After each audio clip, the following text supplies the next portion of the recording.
Hello दोस्तों।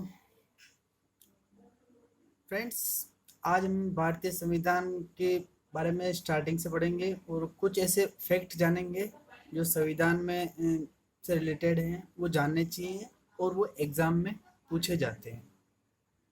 तो आज उन्हीं को लेके मैंने वीडियो बनाया है। मेरे को कमेंट में कहा हुआ है कि सर पॉलिटिक्स से आप कुछ डालो वीडियो वगैरह, तो मैंने आज उनके लिए स्टार्टिंग से लिया है। सबसे पहले मैं आपको एक चीज़ बताना चाहूँगा, अगर आपने अभी तक हमारा यूट्यूब चैनल सब्सक्राइब नहीं किया है तो प्लीज़ हमारा चैनल सब्सक्राइब कर ले, ताकि हम आप तक नए वीडियो और लेटेस्ट अपडेट्स पहुँचा सकें। तो मैं बढ़ता हूँ सबसे पहले क्वेश्चन पे। विश्व में सर्वप्रथम संविधान शब्द का प्रयोग ब्रिटिश नागरिक हेनरी मैन ने किया था। दोस्तों, संविधान की उत्पत्ति का सबसे महत्वपूर्ण स्रोत बेबीलोनिया हम्बुरावी संहिता को माना जाता है। स्वराज्य पार्टी सर्वप्रथम राजनीतिक दल था जिसने 2 बार संविधान सभा के गठन की मांग की थी। संविधान से रिलेटेड एक क्वेश्चन है।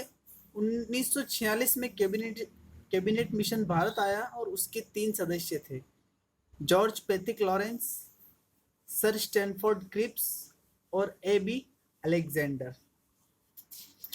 नेक्स्ट देखते थे, पूछा जाता है कि कैबिनेट मिशन भारत कब आया और उसके तीनों सदस्य कौन कौन थे। ये क्वेश्चन जनरली पॉलिटिक्स में सबसे कॉमन क्वेश्चन है, पूछे जाते हैं। जब कैबिनेट मिशन भारत आया तो उसने संविधान सभा के सदस्यों की संख्या 389 निर्धारित की थी। 389 में से 292 प्रांतों की थी, 292 प्रांतों की थी, 93 देसी रियासतों की थी और 4 ABCD अजमेर मेरवाड़ा जो राजस्थान में है, बलूचिस्तान, कुर्ग और दिल्ली, ये इन तीनों को मिला के 389 टोटल थी। लेकिन जुलाई 1946 में कैबिनेट मिशन ने 296 सीटों के मध्य चुनाव कराए। 296, 208 कांग्रेस की थी, 73 मुस्लिम लीग की थी और 15 स्वतंत्रता दल थे। तो इसमें एक्चुअल में क्या हुआ था, कांग्रेस को ज़्यादा सीटें मिली थी, मुस्लिम लीग को कम मिली थी ना। तो मुस्लिम लीग वालों ने, उनको ये पसंद नहीं आया, तो उन्होंने वापस से मांग की थी कि हमारा वो पुनः करवाया जाए।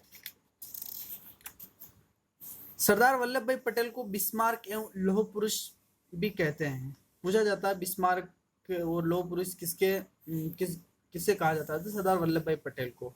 और सरदार वल्लभ भाई पटेल के बारे में अपने राजस्थान को जो एकीकरण में इनका महत्वपूर्ण योगदान रहा था।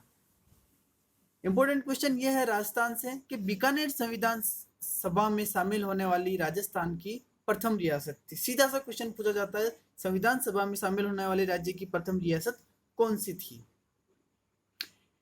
ये भी पूछा जाता है, बांसवाड़ा रियासत के शासक चंद्रवीर सिंह ने विलय पत्र पर हस्ताक्षर नहीं करना चाह रहे थे। जब उनसे करवाया गया था तो उन्होंने ये कहा था कि मैं अपने मौत के परवाने डेथ वारंट पर हस्ताक्षर कर रहा हूं। ये पूछा जाता है कि किसने कहा था और ये कहाँ का शासक था।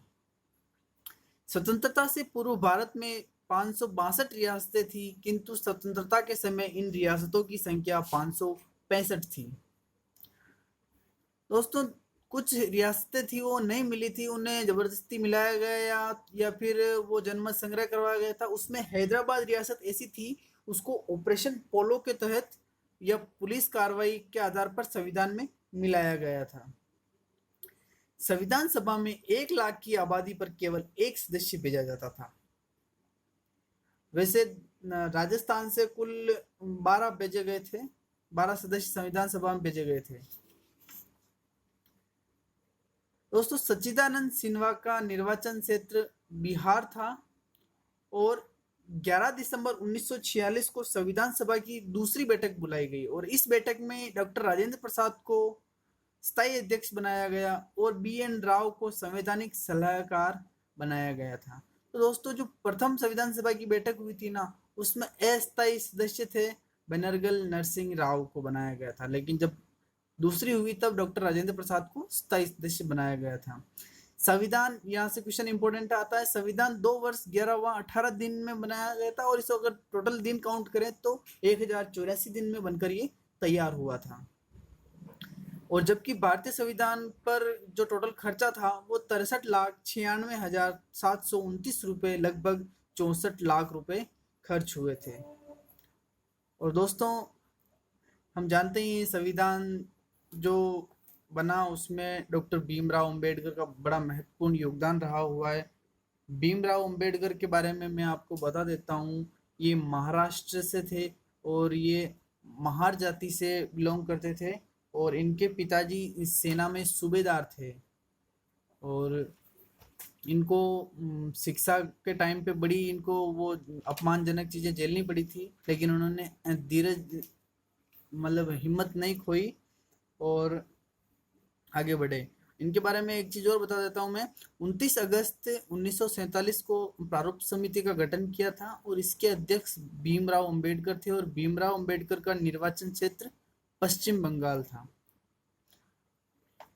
और आइवर जोगिंग्स ने भारतीय संविधान को वकीलों का स्वर्ग कहा। यहाँ से क्वेश्चन पूछा जाता है, वकीलों का स्वर्ग किसने कहा भारतीय संविधान को? तो आइवर जेनिक्स ने कहा था। एक क्वेश्चन है, विश्व में सबसे बड़ा लिखित संविधान भारत का है।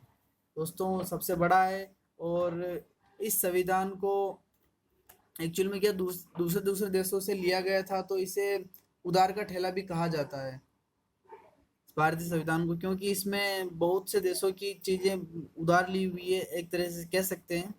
तो दोस्तों, इस वीडियो में इतना ही। नेक्स्ट वीडियो हम और लेके आएंगे आपके लिए अच्छे वीडियो, और आप वीडियो को लाइक करें, शेयर करें और हमारा यूट्यूब चैनल सब्सक्राइब करें। नेक्स्ट वीडियो में मिलते हैं, तब तक अलविदा।